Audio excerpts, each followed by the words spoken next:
Hello friends, I bring you new stories filled with mystery. In these stories, you'll hear about betrayal, pain, and love, all combined. So let's move on with this story. I hope you'll enjoy it. Episode 116 से 125 तक death and रिवर्थ of powerful girl. Hello दोस्तों, अब तक आपने पिछले episode में सुना कि अमायरा अपने साथ दामिनी जी को लेकर अपने घर चली आती है क्योंकि वह उन्हें इस वक्त ऐसी हालत में अकेले नहीं छोड़ना चाहती थी। वहीं जब वह लोग घर पहुंचती हैं तो अमायरा उनके लिए अच्छा सा खाने को प्रिपेयर करती है। अब आगे अमायरा को दामिनी जी बहुत अच्छी लग रही थी। वह उन्हें बिल्कुल अपनी माँ वाली फीलिंग का एहसास दे रही थी। और वही दामिनी जी को भी अमायरा बहुत ही प्यारी बच्ची लग रही थी। इस तरह ये दोनों हंसी खुशी बातें करते रात को डिनर कर अपने रूम में जाकर सो जाते हैं। अमायरा को अभी बहुत सारा काम करना था, इसलिए वह अपना ये जन्म इस तरह बर्बाद नहीं कर सकती थी। यही सोचते सचते कब रात को उसकी नींद लगती है, उसे पता भी नहीं चलता। दूसरे दिन सुबह दामिनी जी जल्दी उठकर घर का सारा काम करने लगती हैं क्योंकि वह बिल्कुल भी नहीं चाहती थी कि वह यहाँ इस तरह अमायरा पर बोझ बनकर रहे, क्योंकि उन्हें अच्छे से पता था कि यह बच्ची अकेले रहती है और उसे सारा काम करना पड़ता है। बाहर के काम भी वह करती है, जिस वजह से वह काफी ज्यादा थक जाती होगी। तो क्यों ना कि वह घर के सारे काम को खुद ही कर ले। यही सब सोचकर वह जल्दी से उठकर साफ सफाई करके नाश्ता बनाने के लिए किचन में चली जाती है। वहीं अमायरा सुबह जल्दी उठती है और फिर अपना वर्कआउट करने के लिए अपने घर के बने बालकनी में चली जाती है। उसने यहाँ पर यह बड़ी बालकनी इसलिए बनवाया था जिससे कि उसे यहाँ खुली हवा में अपना वर्कआउट करने में अच्छा महसूस हो सके। वह थोड़ी देर योगा करती है, फिर एक्सरसाइज वगैरह करके वह अपने रूम में आती है और फ्रेश होकर नीचे जाती है तो देखती है कि किचन से कुछ आवाजें आ रही है। उसे एहसास हो जाता है कि शायद किचन में उसकी आंटी होगी। ये सोचकर वह जब जाती है तो देखती है कि आंटी ने तो पूरा नाश्ता तैयार कर लिया है। ये देखकर उसके होठों पर प्यारी सी मुस्कुराहट आ जाती है। वह उनके पास जाकर कहती है कि आंटी आप क्या कर रही हैं? और आपको ये सब करने की जरूरत नहीं है, मैं आती तो कर देती। वहीं अमायरा के आवाज सुनकर जब दामिनी जी पीछे मुड़कर देखती हैं तो वह प्यारी सी बच्ची का चेहरा देखकर खुश हो जाती हैं। इस वक्त अमायरा में उन्हें अपनी बेटी नजर आ रही थी। वह प्यार से अमायरा के सर पर हाथ फेरती हैं और कहती हैं, बच्चा इसमें तकलीफ वाली कोई बात नहीं है। मैं वैसे भी खाली बैठकर क्या करती, वैसे भी मैं खाली नहीं बैठना चाहती हूँ। मैं ऐसे तुम्हारे साथ नहीं रह सकती हूँ, मुझे बिल्कुल भी अच्छा नहीं लगेगा। अमायरा भी समझ सकती थी, किसी भी खुददार इंसान के लिए ऐसे किसी के ऊपर बोझ बनकर जीना पसंद नहीं होता है। फिर आंटी तो उसकी बहुत ही अच्छी हैं, वो ऐसे कैसे उनके ऊपर बोझ बनकर रह सकती थी। इस वजह से वह उन्हें कुछ भी करने को मना नहीं करती हैं और कहती है कि आंटी अभी आपका घर है, आप जैसे चाहे वैसे रह सकती हैं, इससे मुझे कोई फर्क नहीं पड़ता। पर हाँ, आप हमेशा खुश रहिएगा, मैं चाहती हूँ कि आप हमेशा खुश रहें। उसकी इन प्यारी बातों को सुनकर दामिनी जी के होठों पर मुस्कुराहट आ जाती है। पता नहीं कितने साल हो गए होंगे उन्हें।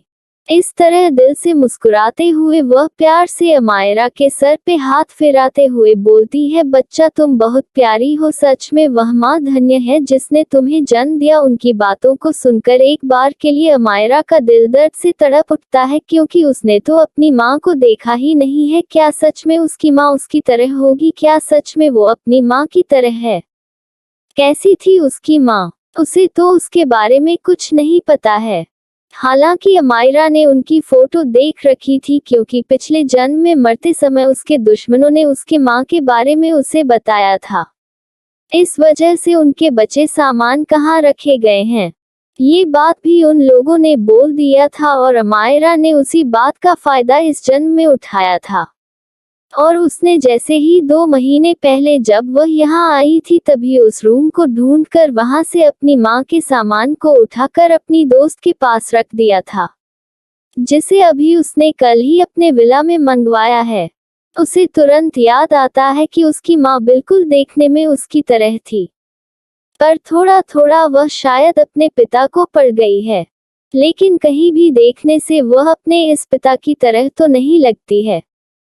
तो क्या यह इसके पिता नहीं है? नहीं नहीं, ऐसा नहीं हो सकता है। अगर यह उसके पिता नहीं होते तो उसे कभी भी ऐसे उसके व्यवहार करने पर नहीं छोड़ते, वो तो उसकी जान ही निकाल लेते। तो फिर हकीकत क्या हो सकती है? फिलहाल मायरा अभी इस वक्त इन सब बातों को जाने देती है।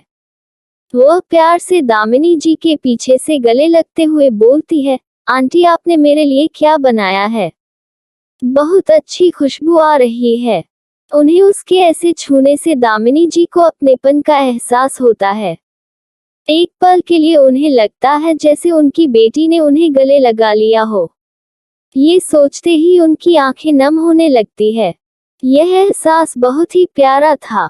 माँ मुस्कुराते हुए बोलती हैं, बच्चा मुझे नहीं पसंद था कि मुझे नहीं पता था कि तुम्हें खाने में क्या पसंद है, इसलिए मैंने अपने ही मन से बना लिया है। लेकिन तुम मुझे बता देना, अब से मैं तुम्हारे ही पसंद का बनाऊंगी। तुम सो रही थी इसलिए मैं तुम्हें डिस्टर्ब नहीं करना चाहती थी, जिस वजह से मैं तुम्हें उठाने के लिए वहां नहीं गई। लेकिन फिलहाल अब जब तुम आ ही गई हो तो तुम अभी ही मुझे अपने सारे पसंद की चीजें बता दो। मैं जब भी फ्री रहा करूंगी तुम्हारे लिए वह सब चीजें बनाया करूंगी। मुझे खाना बनाने का बहुत ही ज्यादा शौक था, जिस वजह से मुझे बहुत ही अच्छे अच्छे डिश बनाने आते हैं। उसकी बातों को सुनकर अमायरा की आंखों में चमक आ जाती है और वह बहुत ज्यादा खुश हो जाती है। इस वक्त वह बिल्कुल किसी मासूम सी नन्ही सी बच्ची की तरह लग रही थी। वह कहीं से भी नहीं लग रही थी कि वही डेविल अमायरा है। वहीं उसकी आंखों की चमक देखकर दामिनी जी को भी बहुत अच्छा लगता है। वह सारे काम करेगी जिससे उनकी बच्ची हमेशा खुश रह सके। उनकी हमेशा यही कोशिश रहेगी कि उनकी वजह से कभी भी अमायरा को कोई तकलीफ ना पहुंचे। आखिर में कौन ही इतनी प्यारी बच्ची को तकलीफ पहुंचाना चाहेगा? ये सोचते हुए उनके होठों पर प्यारी सी मुस्कुराहट थी। उन्हें यकीन नहीं हो रहा था आज कितने सालों बाद उन्हें सुकून का पल मिला है। वहीं अमायरा भी आज बहुत ज्यादा खुश थी। आज सच में वह पहली बार इसी को दिल से इतना ज्यादा पसंद कर रही थी, क्योंकि उसे अच्छे से पता था कि उनकी यह आंटी उससे निस्वार्थ भाव से प्रेम करती है। उनके प्रेम में कोई छल या कोई दिखावा नहीं है। वह भूल नहीं सकती थी कि यह वही औरत है जिसने पिछले जन्म में उस अनजान लड़की के लिए अपनी जान तक दांव पर लगा दिया था। भला वह उनका एहसान कैसे उतार सकती है?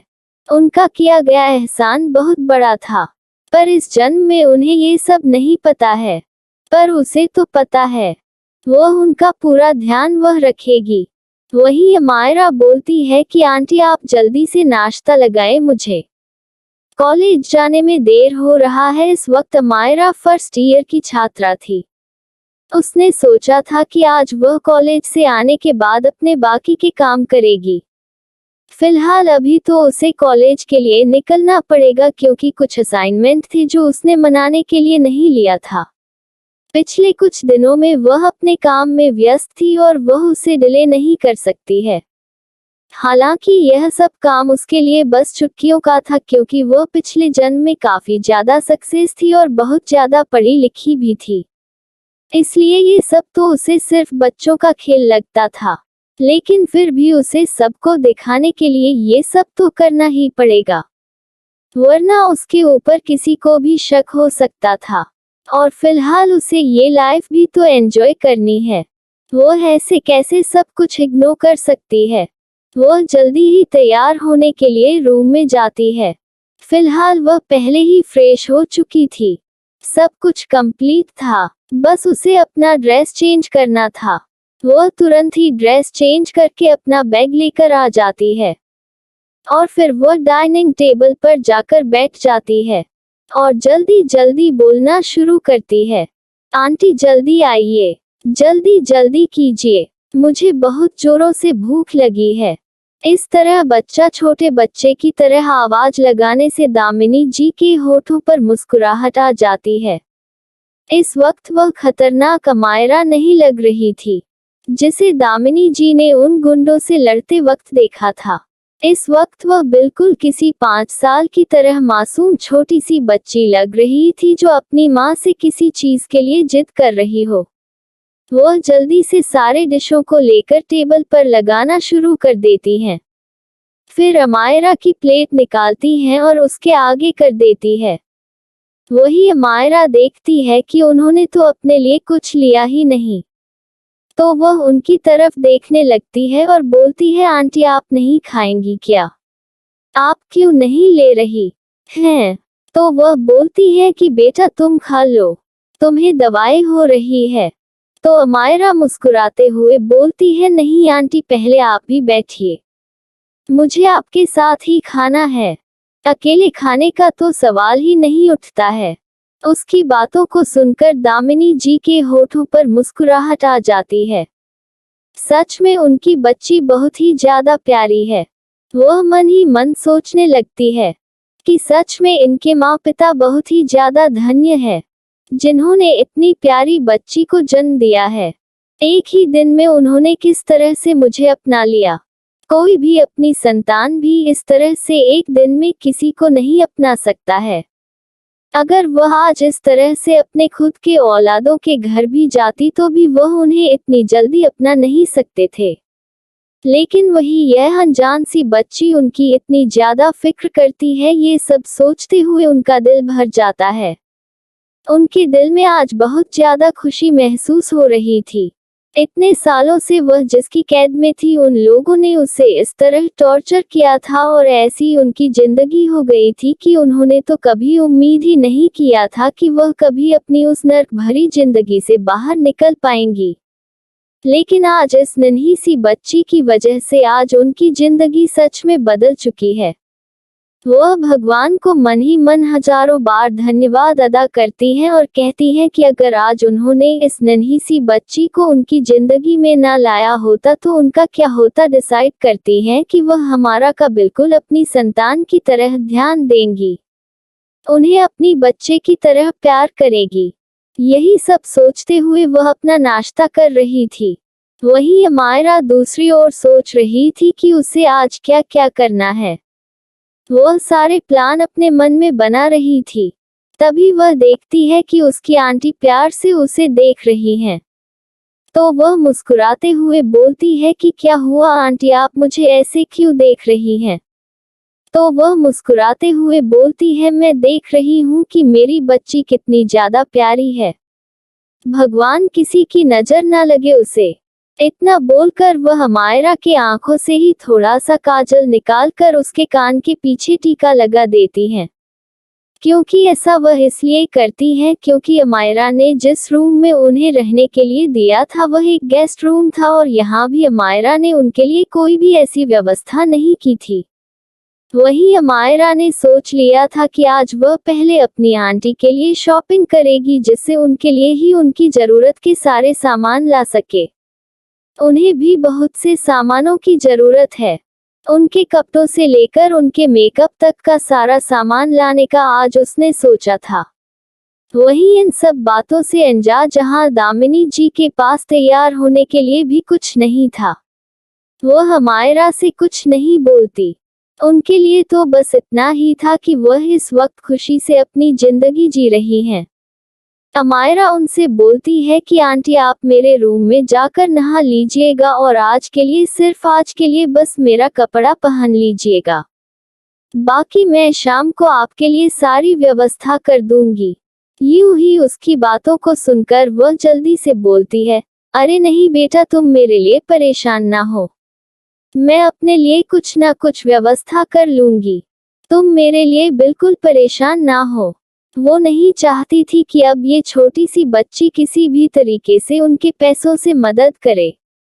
पता नहीं इस बच्ची के पास कितना पैसा है और वह किस तरीके से अपना खर्च चलाती है। पर उन्हें क्या पता था कि अमाहरा के पास तो पैसों की खान है, बस उसे उन पैसों को कम निकालना है। इतना ही सोचना पड़ता था क्योंकि उसका दिमाग ही वह खजाना है जिससे वह पैसों को आराम से पैदा कर सकती है। वह अमायरा बोलती है कि नहीं आंटी, ऐसी बात नहीं है, आप बिल्कुल भी टेंशन ना लीजिए। मुझे पता है कि आप सोच रही होंगी कि मेरे पास पैसे नहीं होंगे। मेरे पास पर्याप्त पैसे हैं, इसलिए आप उसकी टेंशन मत लीजिए। बस आप मुझे एक लिस्ट बनाकर भेज दीजिएगा, क्योंकि मुझे नहीं पता कि आपको कौन सी चीजें किस ब्रांड की चाहिए। उसकी बातों को सुनकर दामिनी जी घबराते हुए बोलती है, अरे नहीं दुष्टा, मुझे कोई ब्रांड नहीं चाहिए। हालांकि एक वक्त ऐसा था जब वो भी हर चीज ब्रांड की ही यूज करती थी। वो एक अमीर घर की संपन्न लड़की थी। उन्होंने तो कभी दुख का दौर देखा ही नहीं था, लेकिन जब से उन्होंने शादी की उनकी जिंदगी नर्क से ही बदतर हो गई। दर्द तकलीफ क्या होती है, सब कुछ उन्होंने अपनी इसी जिंदगी में देख लिया था।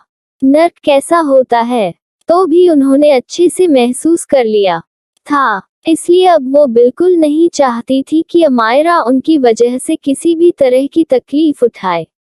वो तुरंत अमायरा को मना करने लगती थी, पर अमायरा इतनी जल्दी मान जाए तो अमायरा कैसी की। वो तुरंत ही उन्हें मना कर देती है और कहती है कि मैं कुछ नहीं सुनने वाली हूँ, आप बस मुझे मैसेज कर दीजिएगा। अगर आपने मैसेज नहीं किया तो मैं आपसे नाराज हो जाऊंगी और फिर कहीं नहीं बोलूंगी। अमायरा को पता था कि उसे किस तरह से अपनी करना चाहिए। वही दिल से ही दामिनी जी सुनती हैं कि वह मुझसे नाराज हो जाएंगी तो उनका दिल से कट जाता है। वो तुरंत बोलती है कि नहीं नहीं, ऐसा ना करना बच्चा, मैं तुम्हें मैसेज कर दूंगी। एक पल के लिए उनका दिल डर से भर जाता है। अगर अमायरा ने उनसे रिश्ता तोड़ लिया तो वह अब जी नहीं पाएंगी। वह किसके लिए जिएंगी, किसके भरोसे जिंदा रहेंगी। नहीं नहीं, वह ऐसा नहीं कर सकती हैं। उसे बस सामान की लिस्ट ही चाहिए ना। वह बहुत सारे सामानों के लिस्ट बनाकर दे देंगी, लेकिन अमायरा से बिल्कुल भी दूर नहीं जाएंगी। वह बहुत ज्यादा घबरा जाती हैं और पैनिक करने लगती है।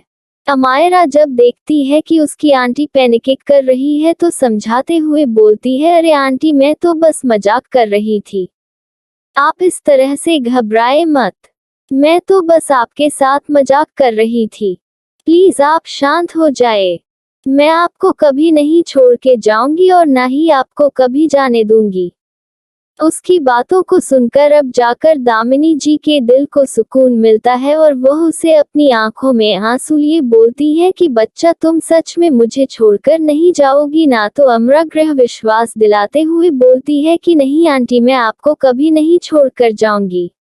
आप चाहे भी तो भी नहीं छोड़कर जाऊंगी और ना ही आपको जाने दूंगी। उसकी बातों को सुनकर अब जाकर दामिनी जी के दिल को सुकून मिलता है और उनकी सांसें नॉर्मल होती है। एक पल के लिए तो लगा था कि अगर अमायरा उन्हें छोड़ देंगी तो उनकी जिंदगी फिर से वैसी ही हो जाएगी। वह तो उस जिंदगी के बारे में सोचना भी नहीं चाहती थी। कौन ऐसी नर्क भरी जिंदगी को जीना चाहेगा। वही अमारा भी समझ चुकी थी कि दामिनी जी किस वजह से इतना ज्यादा डर रही हैं। वह अपने आप को ही मन डांटती है। वह कितनी बड़ी बेवकूफ है। वह अभी अभी इतनी बुरी परिस्थिति से निकल कर आई है। वह कैसे ऐसा बोल सकती है। वह मन ही मन सोचती है कि आगे से वह कभी भी ऐसी हरकत नहीं करेगी जिससे उन्हें थोड़ी सी भी तकलीफ पहुंचे। वह उन्हें आराम से रहने को कहकर वहां से निकल जाती है, क्योंकि अब वह ज्यादा देर दामिनी जी के सामने नहीं रहना चाहती थी, जिसे देखकर दामिनी भी कहीं भावुक ना हो जाए। इसलिए उसे अब यहाँ से तुरंत ही निकलना सही लगता है। वह वहां से निकलकर पार्किंग में अपने गाड़ी की ओर आगे बढ़ती है, लेकिन कहीं कुछ सोचकर वह गाड़ी को वहीं छोड़कर पैदल ही आगे बढ़ जाती है। वह इस वक्त अपनी गाड़ी लेकर नहीं जा सकती थी। वह इस तरह किसी की नजरों में अभी नहीं आना चाहती थी। जब तक वह अपने काम को पूरा नहीं कर लेगी तब तक वह किसी के सामने अपनी हकीकत नहीं आने दे सकती थी। इस वजह से उसने अपना ये प्लान ड्रॉप कर दिया। उसका कॉलेज काफी दूर नहीं था, इस वजह से वह कैब बुक कर लेती है, लेकिन वह थोड़ा दूर के लिए ही फंसी थी क्योंकि आगे उसे कुछ दुकानों में जाना था। उसे एक नया फोन खरीदना था क्योंकि जब अब वह अपने काम को आगे बढ़ा रही है तो उसके पास एक दूसरा फोन होना चाहिए और एक दूसरी सिम, जिससे यह उसका पर्सनल नंबर हो जो सिर्फ उन्हीं लोगों के पास हो जो सिर्फ उसके खास हाल हो। वह अपने इस नंबर को किसी और को नहीं दे सकती थी। उसे अब इसकी जरूरत थी, इसलिए वह तुरंत ही दुकान की ओर बैठ जाती है। बस कुछ ही मिनट हुआ होगा कि उसके सामने कैब आ जाती है। वह कैब वाले को उस साइड जाने को बोल देती है और फिर वह निकल जाती है। 15 मिनट बाद वह एक बहुत बड़े दुकान के सामने खड़ी थी। वह तुरंत ही दुकान के अंदर जाती है और फिर वह अपने लिए एक अच्छा सा फोन देखने लगती है। वहीं उस छोटी बच्ची को इस तरह महंगे सेशन की ओर फोन चॉइस करता देखकर वहां खड़ी सजगर्न आपस में बातें करने लगती है।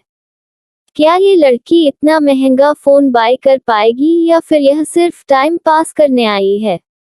ये स्टूडेंट लोग तो और परेशान कर देते हैं। इस वक्त मायरा ने अपना बैग अपने साथ लिया हुआ था, जिस वजह से साफ पता चल रहा था कि वह एक कॉलेज स्टूडेंट है। वह लोग आपस में बात कर रही थी। वहीं उनके पास खड़ी एक लड़की बोलती है कि ऐसा नहीं बोलते हैं, हो सकता है वह इसे खरीद सकती हो। किसी को इस तरह देखकर जज नहीं किया जाता है। उसकी बातों को सुनकर वह दोनों जोर जोर से हंसने लगती हैं और बोलती हैं, ये लो, राजा हरिश्चंद्र की औलाद आ गई। अब इन मैडम से पूछो कि कौन सही है और कौन गलत है। वैसे भी दुनिया हमने भी देखी है और हमें भी लोगों की परख करनी आती है।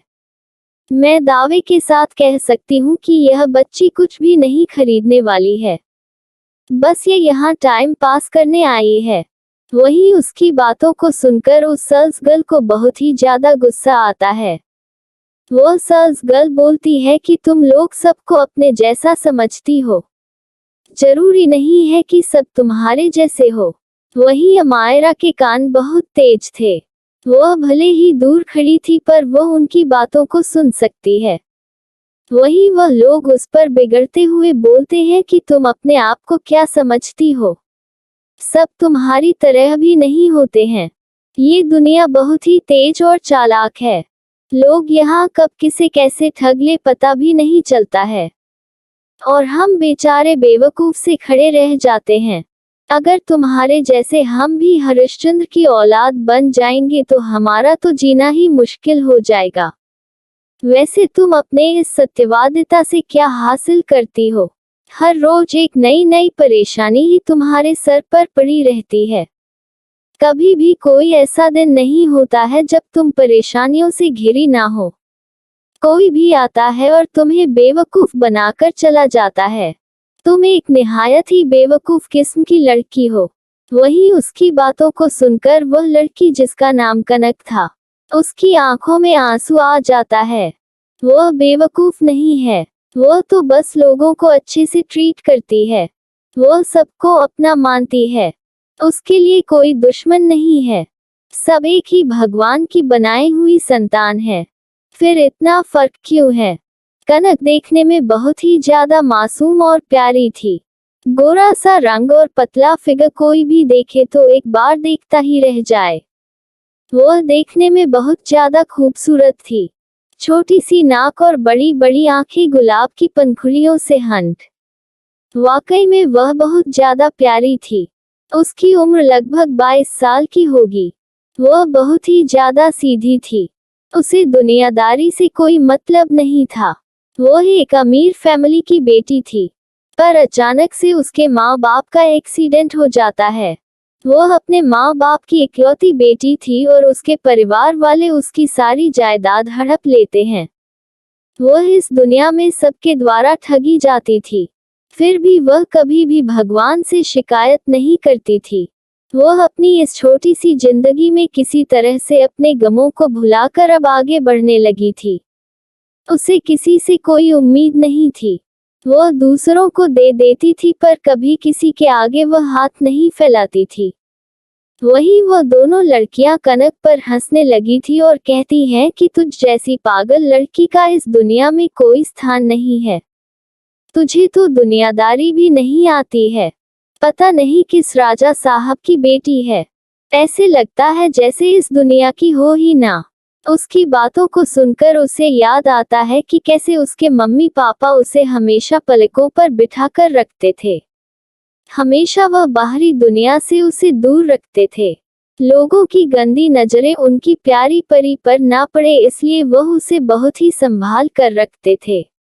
उसके बोलने से पहले ही हर चीज हाजिर हो जाती थी। आज उसकी जिंदगी ऐसी हो गई है कि उसे एक वक्त के खाने के लिए भी दर दर भटकना पड़ता है। जहां भी वह जॉब करने के लिए जाती है, कुछ ही दिनों में लोग उसे परेशान करके वहां से निकलवा देते थे। वह भले ही किसी के आगे कितना भी गिड़गिड़ा ले पर उसकी बातों पर कोई नहीं यकीन करता था।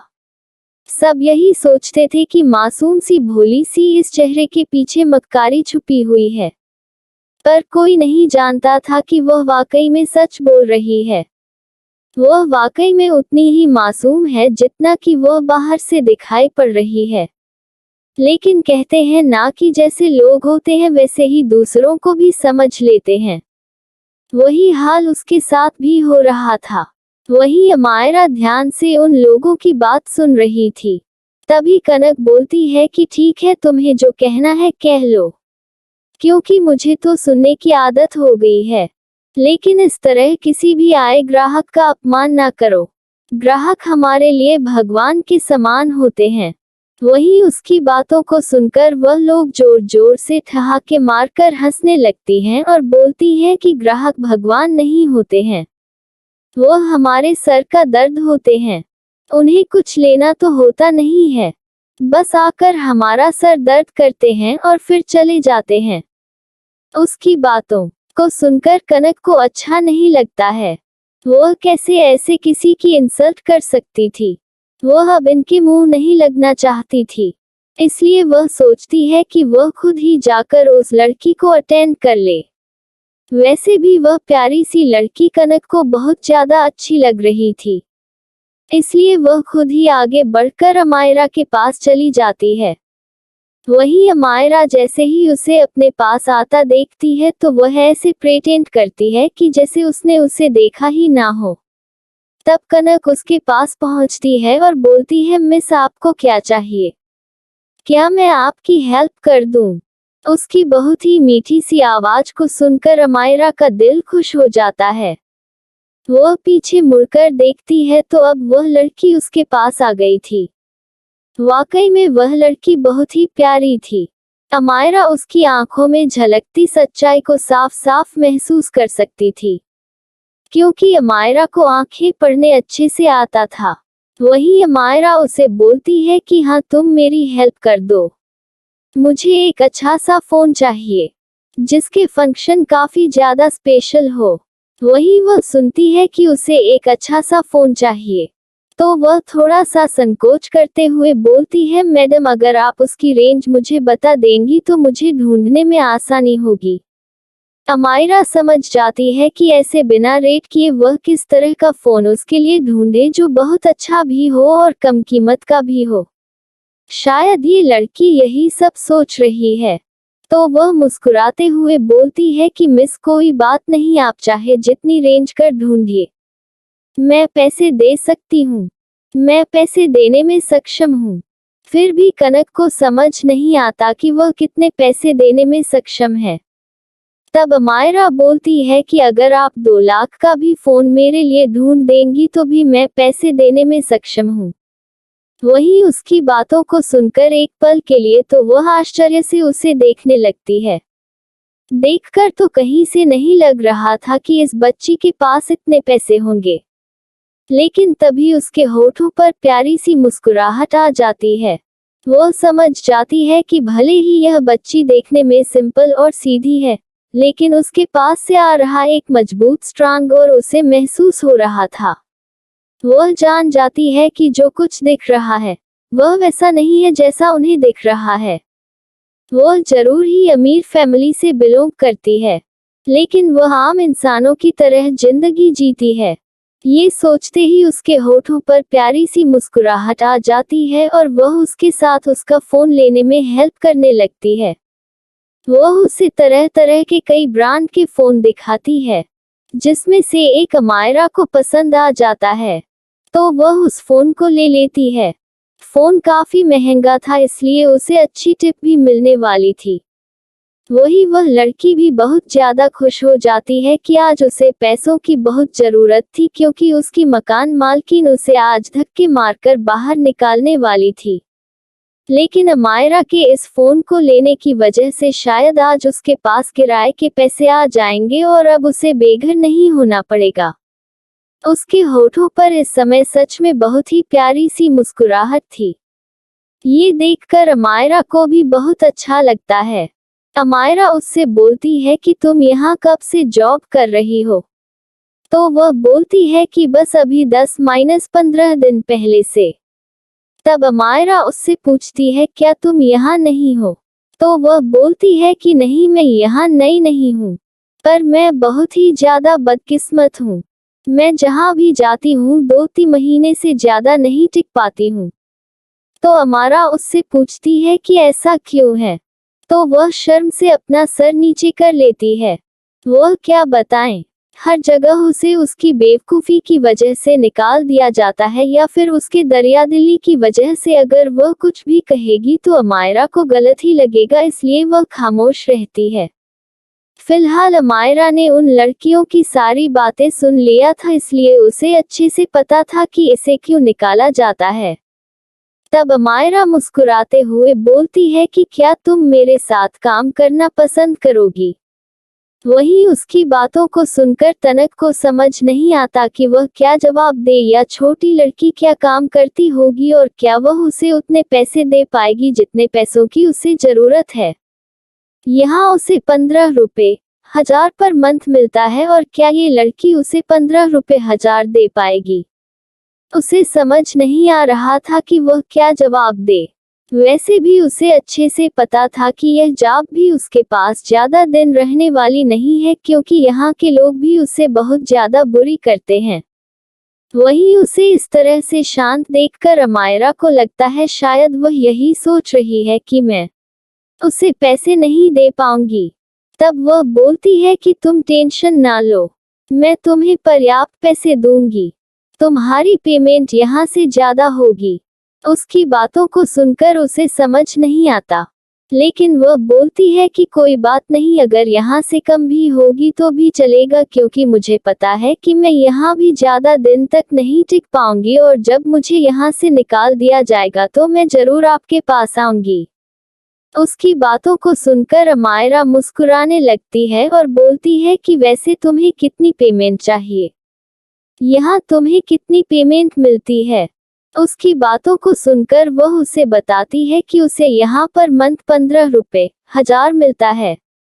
वहीं अमायरा ये सुनती है तो उसे बहुत अफसोस होता है कि इतनी ज्यादा मेहनत करने के बावजूद इन लोगों को इतना कम पेमेंट मिलता है। अमायरा मुस्कुराते हुए बोलती है कि कोई बात नहीं, मैं तुम्हें पर मंथ 50 रुपए 1000 दूंगी, तुम मेरे पास काम करो। वहीं उसकी बातों को सुनकर एक पल के लिए उसे समझ नहीं आता। कनक को लगता है कि शायद उसने गलत सुना। वह बोलती है कि आपने क्या कहा? शायद मुझे ठीक से सुनाई नहीं पड़ा। अमायरा को पता था कि अचानक से उसे इतनी ज्यादा पैसे बताने की वजह से वह शायद भरोसा नहीं कर रही है। तो अमायरा मुस्कुराते हुए बोलती है कि हाँ, तुमने जो सुना वही मैंने कहा, मैं तुम्हें 50 रुपए 1000 दूंगी, महीने का तुम मेरे लिए काम करो। ये सुनकर कनक को अपने कानों पर भरोसा नहीं होता है। क्या ये लड़की सच में उसे 50 रुपए 1000 दे सकती है?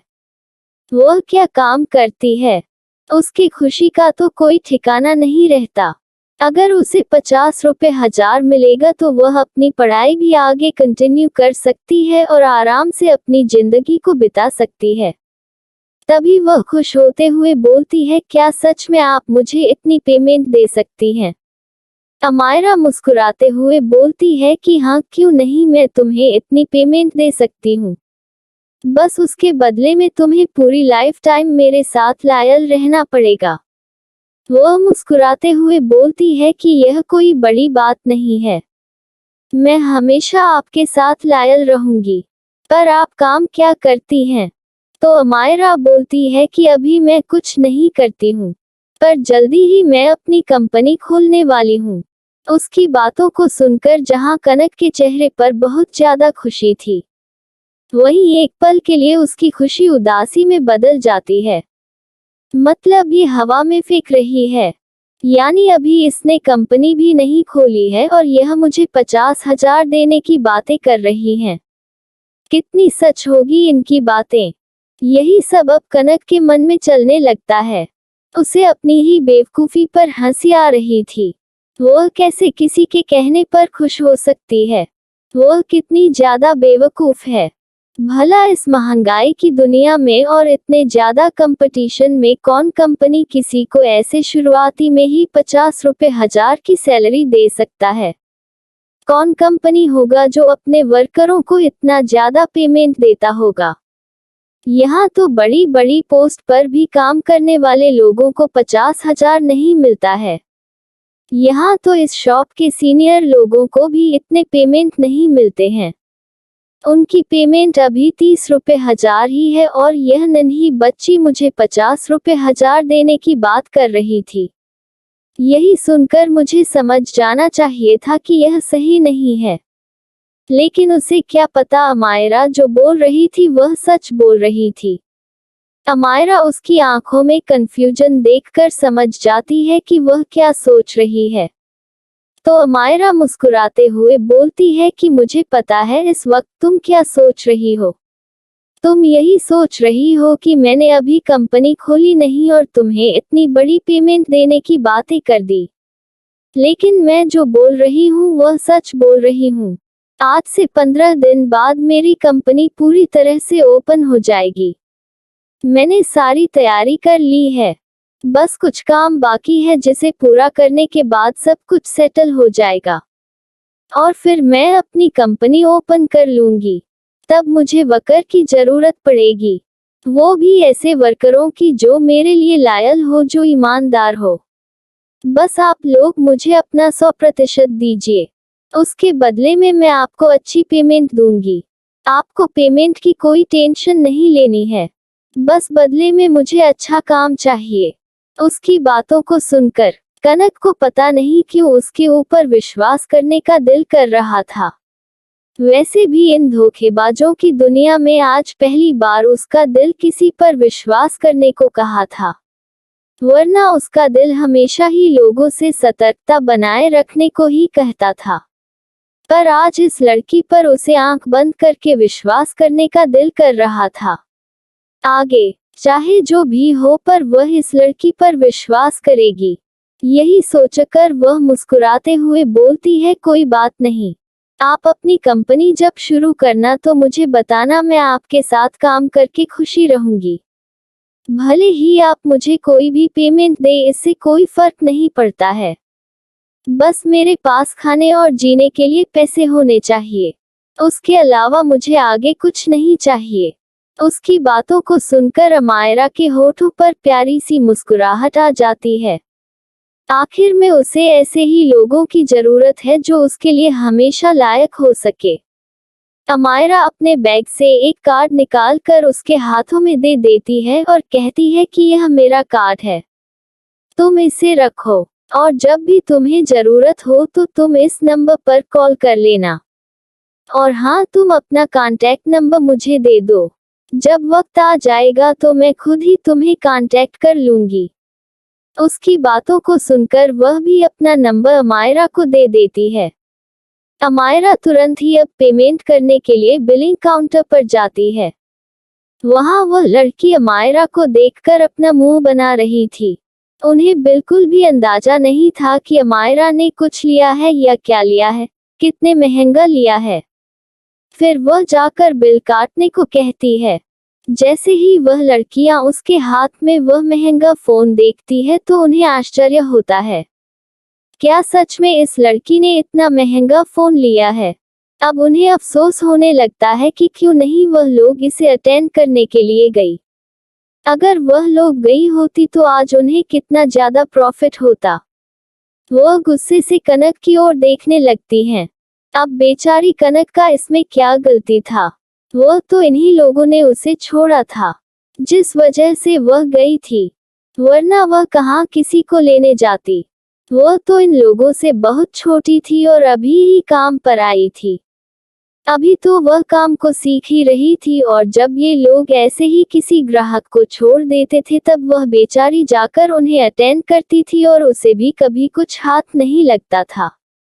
आज तो उसका लक था जो उसके हाथ बहुत कुछ लग गया था। ये बात अभी इन लड़कियों को पता नहीं थी, वरना वह मारे जलन के बेचारी कनक का क्या हाल करती या तो कनक को भी नहीं पता था।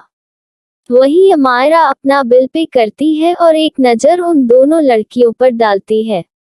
इस समय उसकी नज़रें बहुत ज्यादा खतरनाक थी, जिसे देखकर एक पल के लिए वो दोनों लड़कियां घबरा जाती हैं और तुरंत ही अमायरा के ऊपर से अपनी नज़रें घेर लेती हैं, क्योंकि अमायरा महसूस कर रही थी कि कब का ये लोग उसे घूर घूर कर देख रही हैं। वो ऐसी घटिया लड़कियों को बिल्कुल भी बर्दाश्त करने वाली नहीं थी। अगर आज उन लोगों ने उसे परेशान किया होता तो वह उन्हें जरूर एक अच्छा सबक सिखाकर यहाँ से जाती, पर ऐसा कुछ नहीं हुआ था। इसलिए अमायरा भी शांति से यहाँ से जाना ही ठीक समझती है। वह उन्हें एक डेंजरस लुक देकर वहाँ से चली जाती है। वहीं उसके ऐसे डरावने चेहरे को देखकर एक पल के लिए तो वह लड़कियां सहम जाती हैं, और फिर अब दोबारा उनकी हिम्मत नहीं होती कि वह कनक से भी कुछ बोल सके। वही कनक अब तुरंत ही वहां से निकल लेती है, क्योंकि उसे अच्छे से पता था कि यह लड़कियां अब उसे परेशान करेगी। अमारा वहां से निकलकर अब बिल्कुल भी कोई गाड़ी लेने वाली नहीं थी। उसका कॉलेज कुछ ही दूरी पर था, इसलिए वह पैदल ही जाना चाहती थी। इस वजह से वह पैदल ही निकल जाती है। वह गलियों से होते हुए शॉर्टकट लेकर कॉलेज के लिए जा रही थी, क्योंकि अगर वह सड़क से जाएगी तो उसे एक लंबा एरिया पार करना पड़ेगा, जिस वजह से उसे देर हो सकती थी। वहीं जैसे ही वह उस शॉप से बाहर निकलती है तो उसे एहसास होता है जैसे कोई उसके पीछे आ रहा हो, लेकिन जब भी वह पीछे मुड़कर देखती थी तो उसे अपने पीछे कोई नजर नहीं आता था। इस वजह से वह थोड़ा हैरान होती है कि उसके पीछे वाला व्यक्ति कितना ज्यादा चतुर है। वह उसके देखने से पहले ही गायब हो जाता था। पर अमायरा भी कम नहीं थी। उसका सिक्स सेंस उसे बता रहा था कि उसके पीछे जरूर बहुत ही चतुर व्यक्ति लगा हुआ है, जो इतना ज्यादा चालाक है कि वह बिल्कुल भी उसे एहसास नहीं होने दे रहा है कि कोई उसका पीछा कर रहा है। पर अमायरा इस बात को बिल्कुल भी जाने नहीं देगी, क्योंकि उसे पिछले कई दिनों से ऐसा महसूस हो रहा था जैसे कोई उसका पीछा कर रहा हो, और आज जब वह इस सुनसान गलियों से जा रही है तो वह बिल्कुल भी इसे छोड़ने वाली नहीं थी। यही सब सोचते हुए अब वह बहुत ज्यादा चौकन्नी हो जाती है। वह अलर्ट थी कि अगर कोई उस पर अटैक करेगा तो वह तुरंत ही जवाब में कार्रवाई करेगी, लेकिन कुछ दूर आगे जाने पर भी ऐसा कुछ नहीं होता। तो वह समझ जाती है कि जो भी इंसान उसके पीछे लगा हुआ है वह जरूर किसी का सिपाही होगा। वह सिर्फ उसके बारे में जानकारी हासिल करना चाह रहा होगा। उसे नुकसान पहुंचाना अभी उसका इरादा नहीं होगा, वरना इन सुनसान गलियों में वह उसे आराम से उसके ऊपर अटैक कर सकता था। यही सब सोचते हुए वह अब अपनी रफ्तार और तेज कर देती है, क्योंकि उसे पता था वह जितनी तेज यहाँ से जाएगी कि वह आदमी भी उसके पीछे उतनी ही तेजी से आएगा, और इस चक्कर में वह उसे आसानी से पकड़ सकती है। इसलिए वह अपनी रफ्तार तेज कर देती है और फिर थोड़ी ही देर में वह दौड़ना शुरू कर देती है, और फिर इसी तरह वह उन्हीं गलियों में घूमने लगती है।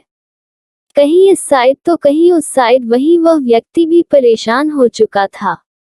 वह भी अब उसे उसी तरह दौड़ते हुए फॉलो करने लगता है। अमरा ने अब उसकी हल्की सी झलक देख ली थी। उसके होठों पर एक डेविल मुस्कान आ जाती है। वह समझ जाती है कि उसका शक सही था। उसका पीछा कोई कर रहा था। अब वह उसे इतनी आसानी से तो जाने देने वाली नहीं थी। अमायरा उसे अपने पीछे आते हुए देख लेती है। अब वह समझ जाती है कि अब पकड़ने का सही टाइम आ गया है। इसलिए वह और भी तेजी से आगे बढ़ती है और तुरंत जाकर एक गली में मुड़ जाती है। लेकिन वह अब आगे नहीं जाती।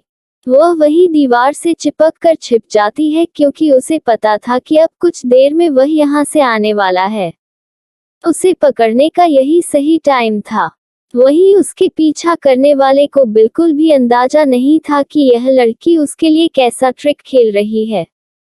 कुछ देर बाद वह भी उसी ओर तेजी से आगे बढ़ता है। वह इस वक्त काफी ज्यादा तेज चल रहा था क्योंकि वह बिल्कुल भी नहीं चाहता था कि यह लड़की उसकी नजरों से दूर हो और गली में वह किस ओर मुड़ेगी ये भी उसे नहीं पता था। इसलिए उसे जल्दी ही आगे बढ़कर देखना था कि वह लड़की किस ओर मुड़ने वाली है। इस वजह से वह बिल्कुल भी इस बात पर ध्यान नहीं दे पाता है कि कहीं वह वहां छिपी ना हो। वह तेजी से आगे बढ़ता है। लेकिन जैसे ही वह उस गली से होकर आगे बढ़ने वाला था कि एक जोरदार किक उसके पैरों पर जाकर लगता है और वह लड़खड़ा कर 10 कदम दूर जाकर गिरता है। अमायरा ने इतनी तेज किक मारा था जिस वजह से उसके पैरों में तेज दर्द उठता है। उसे बिल्कुल भी अंदाजा नहीं था कि उसके साथ ऐसा कुछ हो जाएगा और लापरवाह हो गया था, जिसका नतीजा ये हुआ कि वह अमायरा के हाथों पकड़ा गया। वहीं अमायरा फुर्ती दिखाते हुए तेजी से उसकी ओर लपकती है और एक ही पल में वह उसके पैरों के नीचे था। अमायरा ने तेजी से उसके पैरों पर अपने जूते दबा रखे थे, जिस वजह से उसे तेज दर्द हो रहा था। अमायरा ने ज्यादा ताकत तो नहीं लगाया था, फिर भी उसने इतना जोर जरूर दिया था कि जिससे वह चाहकर भी उसे धक्का देकर खड़ा ना हो सके। वहीं उस व्यक्ति को जहां पहले ही अमायरा की वजह से तेज चोट लग गया था, अब उसके इस तरह से उसे पैर पर खड़ा होने की वजह से बहुत ज्यादा दर्द हो रहा था। वह चिल्लाते हुए बोलता है, पागल लड़की, यह क्या कर रही है? मेरे पैरों को छोड़ो वरना ये टूट जाएगा और मेरी अब यह उम्र नहीं है कि मेरी हड्डियां इतनी आसानी से जुड़ सके। उसकी बातों को सुनकर अमायरा गुस्से में बोलती है, जब तुम्हें इतना ही डर था तो फिर तुम इस तरह मेरा पीछा क्यों कर रहे थे? तुम्हें नहीं लगा था कि अगर तुम मेरे हाथों लगोगी तो फिर मैं तुम्हारा क्या हाल करूंगी? उसकी बातों को सुनकर उस व्यक्ति को अमायरा के ऊपर बहुत ज्यादा गुस्सा आता है।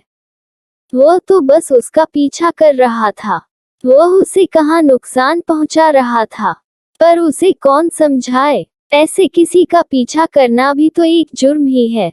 वही वह गुस्से में बोलता है कि देखो लड़की, मैं तुम्हें कोई नुकसान पहुंचाने वाला नहीं था, तुम मुझे छोड़ो, मुझे बहुत दर्द हो रहा है। उसकी बातों को सुनकर अमायरा उसके पैरों को फ्री कर देती है क्योंकि उसे अच्छे से पता था कि वह यहाँ से उसके हाथों से भाग नहीं सकता है।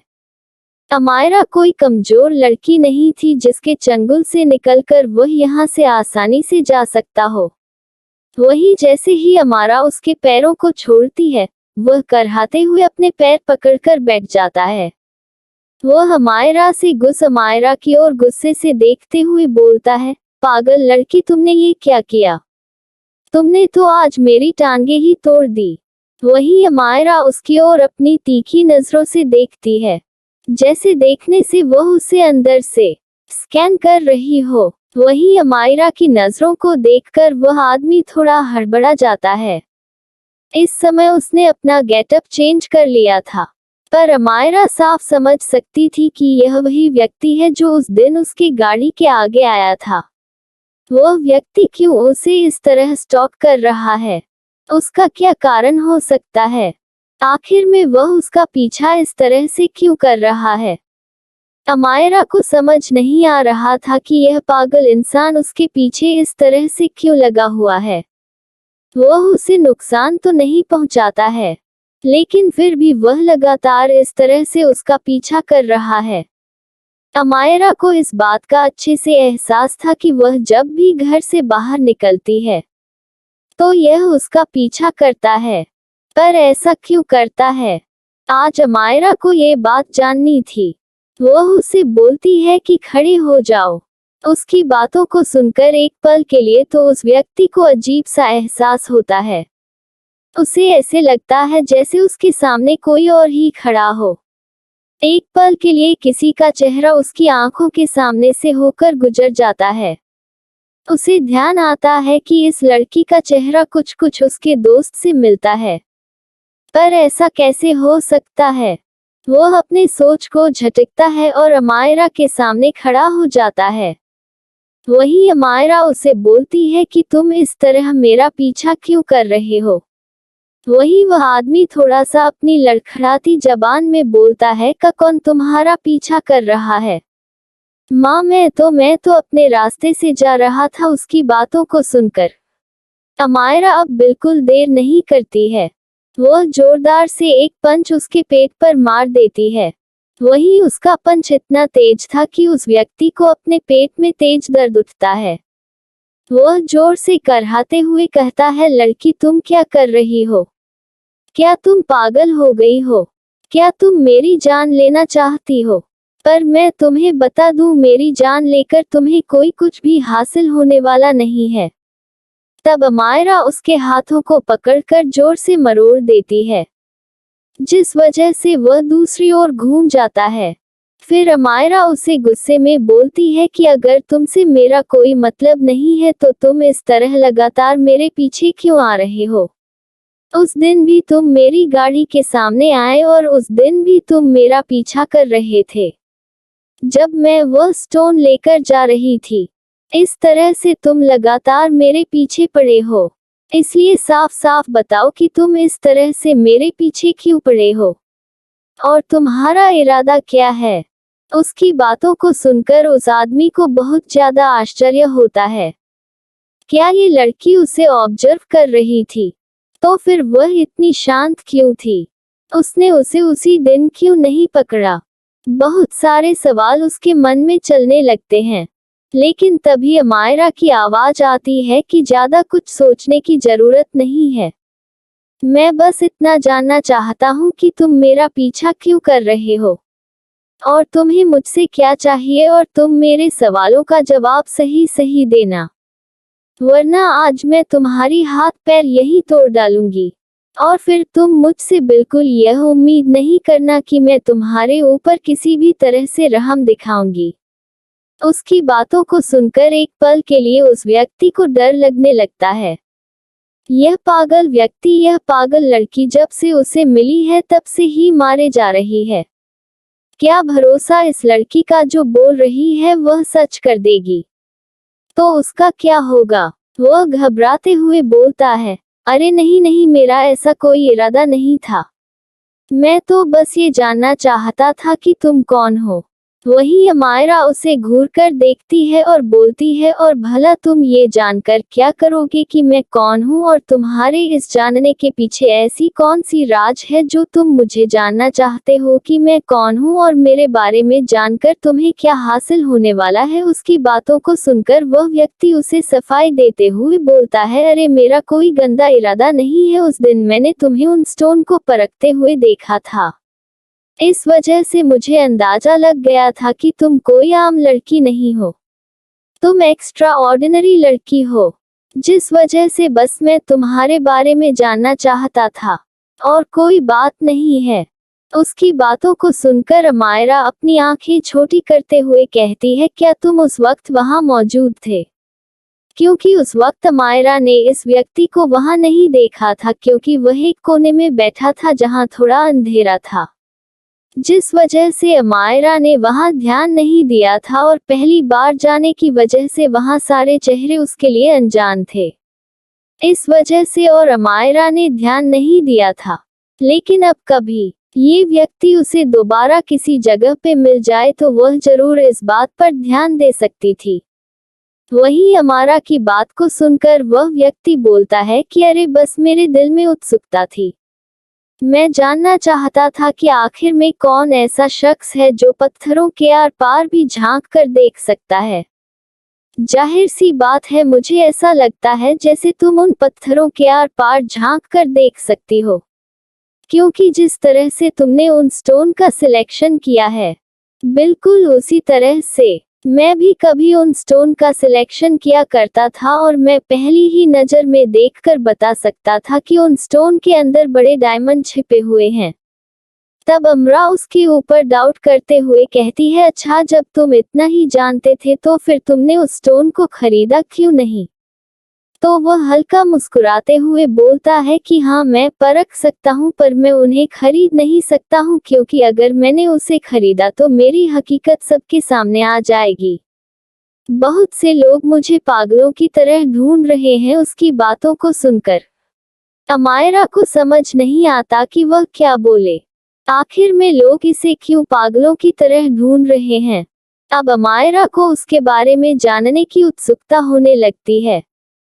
कहाँ अभी तक वह व्यक्ति अमायरा के बारे में जानना चाहता था, लेकिन अब अमायरा खुद उसके बारे में जानना चाहती है।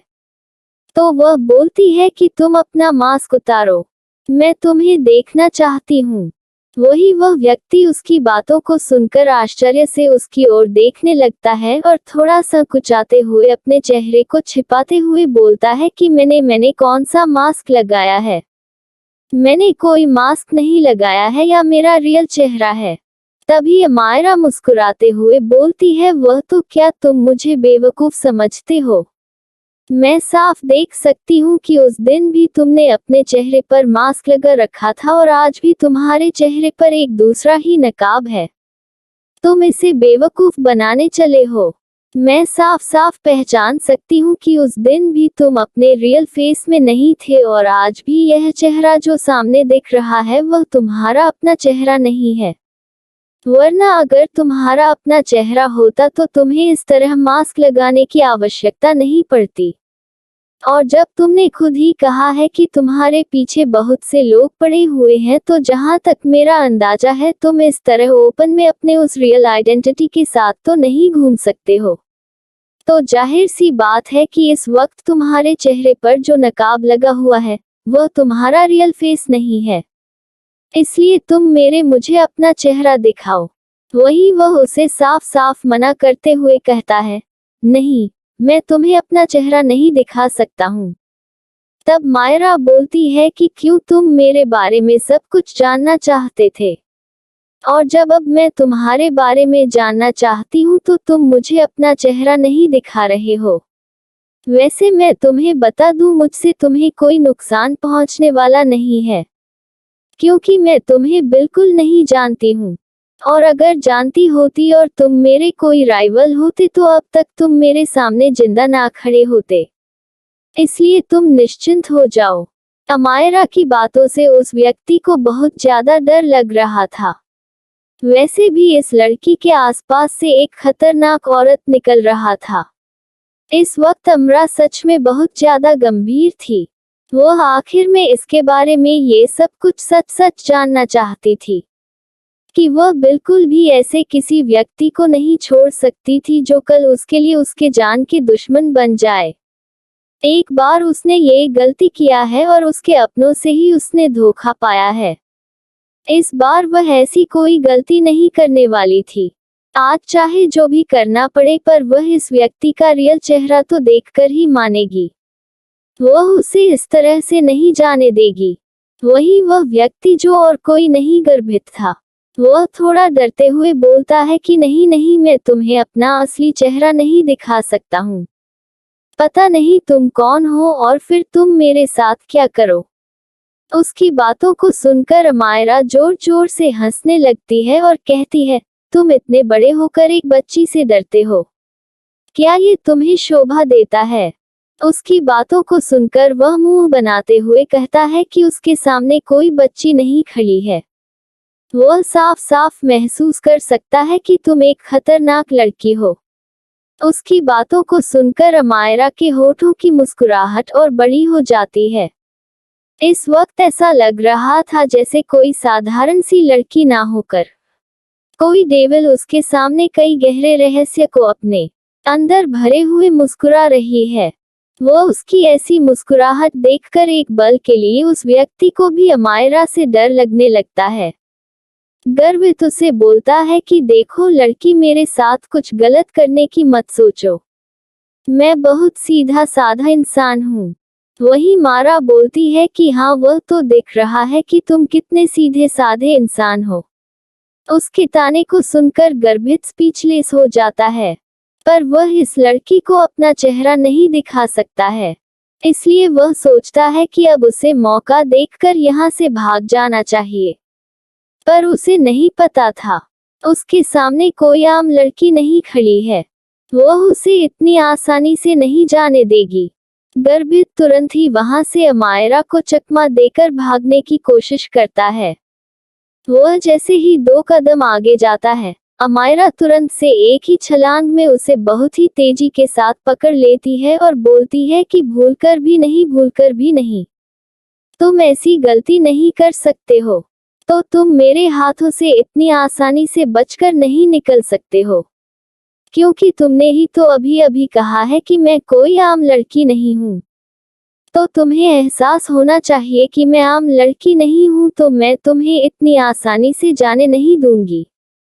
इसलिए आराम से तुम खुद अपना चेहरा मुझे दिखाओ, वरना मुझे अच्छे से आता है अपना काम निकलवाना। उसकी बातों को सुनकर गर्भवती, जिसके हाथों को अमारा ने पकड़ रखा था, वह तेजी से उसे छुड़ाने लगता है और भागने की कोशिश करने लगता है। पर दूसरे ही पल अमारा घुमाकर उसके गर्दन को पकड़ लेती है और कहती है कि 1 मिनट भी नहीं लगेगा मुझे तुम्हारी जान लेने में, और यहाँ पर ऐसा कोई भी नहीं है जो तुम्हारे लिए गवाही दे सके। इसलिए शांति से अपना चेहरा निकालो, वरना मैं तुम्हें यहीं पर मार दूंगी। उसकी धमकी को सुनकर गर्भित उसे हल्के में नहीं ले सकता था, इसलिए वह अब मजबूरी बस अपने चेहरे से मास्क हटाने लगता है। धीरे धीरे कर जैसे जैसे उसका मास्क हट रहा था, उसका गोरा साफ सुथरा चेहरा अमायरा के सामने आ रहा था। गर्भित देखने में बहुत ही ज्यादा हैंडसम था। जैसे ही अमायरा गर्भित को देखती है, एक पल के लिए उसके होश उड़ जाते हैं, क्योंकि यह वही चेहरा था जिसने पिछले जन्म में उसकी काफी मदद की थी। वह गर्भित को तुरंत ही पहचान जाती है। वह जान जाती है कि यह और कोई नहीं, ये गर्भित है। वह उसे कैसे नहीं पहचान सकती थी। उसके बुरे वक्त में उसकी आंटी की और उसकी मदद इस व्यक्ति ने की थी। कई बार उसने इसकी हेल्प की थी, यहाँ तक कि लास्ट में भागने में भी और इन दोनों को छुपाने में भी इस व्यक्ति ने उनकी मदद की थी। अमारा को अच्छे से पता था कि गर्भित उसकी आंटी से प्यार करता था, क्योंकि जिस तरह से वह उनकी केयर करता था, उसकी आंखों में प्यार साफ साफ झलकता था। वहीं उसकी आंटी को इस बारे में कुछ नहीं पता था, जिस वजह से इन दोनों की जिंदगी दर्द भरी गुजरती है और ये दोनों लास्ट में एक दूसरे से जुदा हो जाते हैं और अंत में गर्भित कहाँ गायब हो जाता है। अमायरा को भी इस बारे में नहीं पता था। उसी के बाद से तो इन लोगों की परिस्थिति खराब हो जाती है और फिर वह लोग कुछ दिनों बाद अपने दुश्मनों के हाथ लग जाते हैं। फिर उसके बाद क्या होता है, ये तो आपको स्टोरी में पता ही था। वही गर्भित के सामने एक अनजाना चेहरा था। वह बिल्कुल भी अमायरा को नहीं पहचानता था। तभी अमायरा अपने हाथों की पकड़ उस पर ढीली कर देती है। वह उसे छोड़ देती है।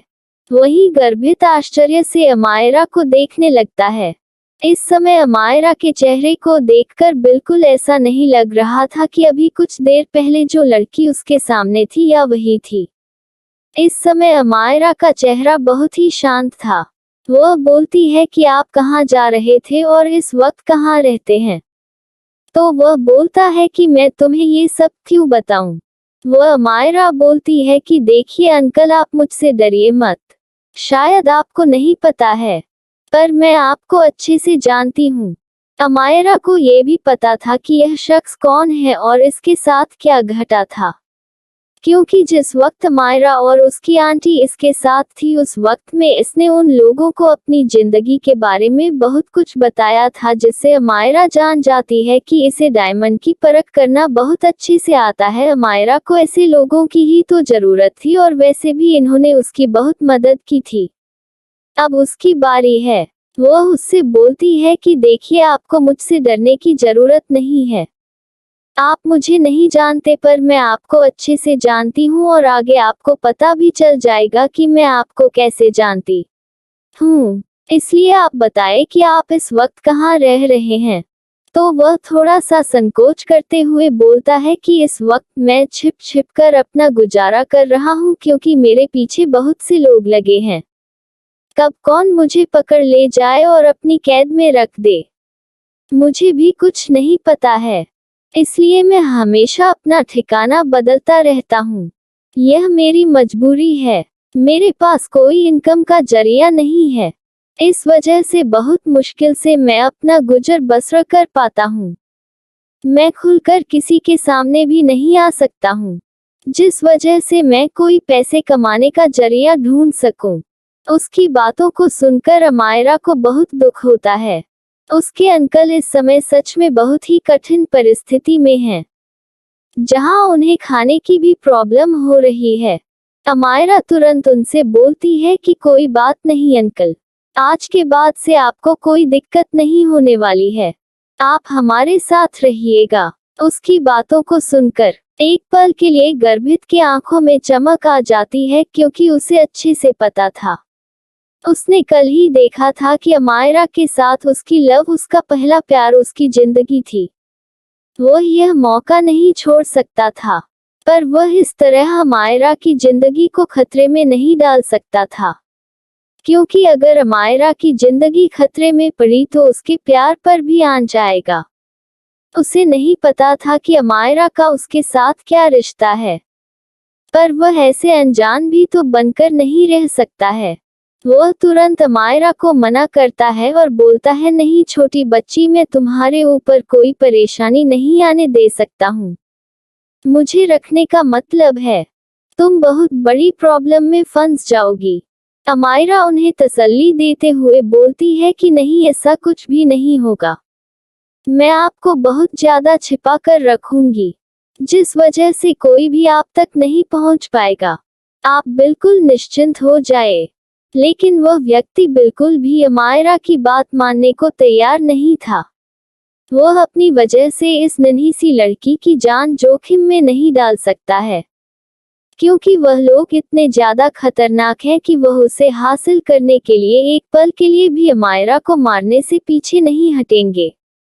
और वहीं अगर कहीं अमायरा की भी असलियत उनके सामने आ गई कि यह भी उसी की तरह एक पारखी नजर रखती है, तो वह भी इसके पीछे पड़ जाएंगे और फिर इसे कैद कर लेंगी। इसकी जिंदगी भी नर्क की तरह हो जाएगी। ये सब सोचकर उसका दिल कांप जाता है और वह तुरंत ही अमायरा को मना करता है और बोलता है कि नहीं नहीं, मैं तुम्हारे साथ नहीं रह सकता हूँ। मैं तुम्हारी जिंदगी जोखिम में नहीं डाल सकता हूँ। इतना बोलकर वह जाने लगता है। अमायरा समझ जाती है कि यह व्यक्ति उसके ऊपर बोझ नहीं बनना चाहता और किसी तरह की परेशानी नहीं लाना चाहता है, तो वह उन्हें तुरंत रोकती है और अपने पास से एक कार्ड निकालकर उन्हें देती है और बोलती है कि अंकल, ये लीजिए, आपको इसकी बहुत जरूरत है। वहीं वह कार्ड देखकर वह व्यक्ति आश्चर्य से अमरा की ओर देखने लगता है, क्योंकि यह एक बैंक का कार्ड था जिसमें अमरा ने कुछ पैसे जमा कर रखे थे। उसे पता था कि इस वक्त गर्भवती को पैसों की बहुत ज्यादा जरूरत है। पता नहीं उसके पास खाने के भी पैसे होंगे कि नहीं होंगे। इस वजह से अमायरा उसकी हेल्प करना चाहती थी, लेकिन वहीं ऐसे किसी अजनबी को अपना बैंक कार्ड देते हुए गर्भित की आंखों में आश्चर्य था। वह इस लड़की को अभी अभी ही तो देखा है और वह कैसे से उसे दे सकती है। वह आश्चर्य से अमायरा की ओर देखते हुए बोलता है कि छोटी बच्ची, तुम क्या कर रही हो? तुम्हें कुछ भी पता है? तुम मुझे ये कार्ड दे रही हो या बैंक का कार्ड है ना? इसमें कितने पैसे हैं? और तुम मुझे इसे क्यों देना चाहती हो? तुम क्या मुझे जानती हो? वही अमायरा बोलती है कि डोंट वरी, आप इस सब के बारे में मत सोचिए। आपको तो पता है पैसे कमाना मेरे लिए कोई कठिन काम नहीं है। मैं फिर से ऐसे पैसे कमा सकती हूँ। आपने तो उस दिन देखा था कि मैंने कितने सारे पैसे कमाए थे। वही उसकी बातों को सुनकर वह उस व्यक्ति को भी लगता है कि हाँ, इस बच्ची के लिए पैसे कमाना तो आसान है। लेकिन तभी उसे याद आता है कि उसने किस तरह अपनी जान जोखिम में डालकर यह काम किया था। तो वह तुरंत उसे मना करते हुए कहता है, नहीं बच्ची, तुम आज के बाद प्रॉमिस करो कि तुम ऐसा कोई काम नहीं करोगी और तुम इस तरह से ऐसी गंदी जगहों पर अपनी जान जोखिम डालकर नहीं जाओगी। तुम बस उन्हीं ऑप्शन में जाओगी जो चैरिटी के लिए होते हैं और खुलेआम पब्लिक के सामने रहते हैं। ऐसे छुपे हुए ऑप्शन में जाना तुम्हारी जान को खतरा हो सकता है, इसलिए तुम ऐसी जगह पर नहीं जाओगी। उस दिन तुम्हें अंदाजा भी नहीं था कि अगर उन लोगों को तुम पर एक पल के लिए भी शक होता तो वह तुम्हें तुरंत ही पकड़ लेते। फिर तुम्हारे साथ क्या होता ये तो तुम सपने में भी नहीं सोच सकती हो। वही अमायरा बोलती है कि ऐसी कोई बात नहीं है। मैं पूरी तरह से तैयार थी और मेरे साथ मेरे बॉडीगार्ड भी थे जो मुझे हर तरह से प्रोटेक्ट कर रहे थे। अगर कुछ भी ऐसा होता तो वह उन पर तुरंत ही अटैक कर देते। वही उसकी बातों को सुनकर वह आश्चर्य से देखने लगता है। क्या इस लड़की के पास इस तरह से बॉडीगार्ड हैं? तो उसे लगता है कि यह मजाक कर रही है, सिर्फ उसे दिलासा दे रही है। तो मुस्कुराने लगता है और बोलता है, छोटी लड़की, तुम मुझे इस तरह से झूठ नहीं बोल सकती हो। तो मेहरा मुस्कुराते हुए बोलती है कि अगर मैंने प्रूफ कर दिया कि मैं सच बोल रही हूँ तो क्या तुम ये पैसे ले लोगे?